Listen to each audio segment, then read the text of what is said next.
रात के 9 बजे पति ऑफिस से घर आया। पत्नी ने आते ही उससे लड़ना शुरू कर दिया क्योंकि वह उसे पसंद नहीं करती थी। पति ने कहा, मुझे खाना तो दे दो, बहुत भूख लगी है। पत्नी बोली, खुद जाकर खा लो, मुझे नींद आ रही है।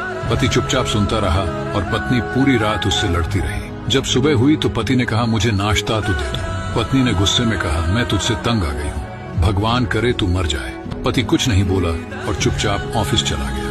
पत्नी अपने बच्चों को स्कूल से लेकर वापस आ ही रही थी तो उसने देखा घर के सामने भीड़ लगी हुई थी।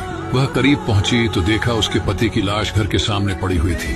उसके ऊपर कयामत सी आ गई। मन में सन्नाटा सा छा गया। लोग आपस में बातें कर रहे थे कि कार से उसका एक्सीडेंट हुआ है। पत्नी जोर से चीखने लगी और चिल्लाने लगी कि मनोज उठ जाओ, मैं अब तुमसे कभी नहीं लड़ूंगी, तुम्हें कुछ नहीं कहूंगी, मुझे कुछ नहीं चाहिए। उठो मनोज, तुम्हें भूख लगी थी ना, चलो मैं खाना देती हूँ, मुझे छोड़कर ना जाओ, उठ जाओ। लेकिन मनोज कैसे उठता, इसे तो उसकी बद्दुआ ने मार दिया था।